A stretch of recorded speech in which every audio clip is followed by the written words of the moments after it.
இந்த படத்தோட கதை என்னன்னா, சென்னையில டிசைனரா வேலை பார்த்துட்டார் ஹீரோ அபிஷன். பேச்சுலரா தனியா வாழ்ந்துட்டு வராரு. அதனால அவருக்கு பொண்ணு பார்த்துட்டு இருக்காங்க அவங்க வீட்டுல.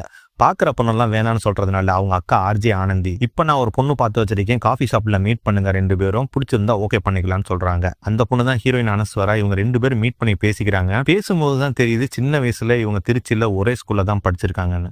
ஆனா ஹீரோ வந்து ஹீரோயினோட சீனியர்.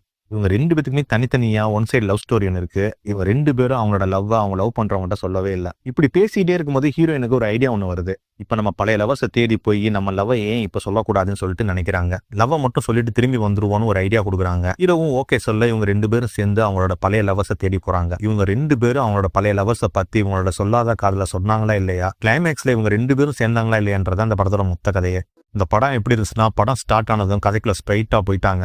ஹீரோ ஹீரோயினோட பிளாஷ்பேக் தான் ஃபர்ஸ்ட் ஆஃபே. ஹீரோயின் லவ்ல கூட எமோஷன் இருந்தது, ஆனா ஹீரோட லவ்ல காமெடி தான் அதிகமா இருந்தது. இப்படி இவங்க 2 பேரோட பிளாஷ்பேக்கை தொடர்ந்து இவங்க எடுக்கிற முடிவு தான் படத்தோட இன்டர்வல். இப்படி ஃபர்ஸ்ட் ஆஃப் ஏனோ தானே தான் போச்சு, ஆனா செகண்ட் ஆஃப் ரொம்ப இன்ட்ரெஸ்டிங்காவே போச்சு.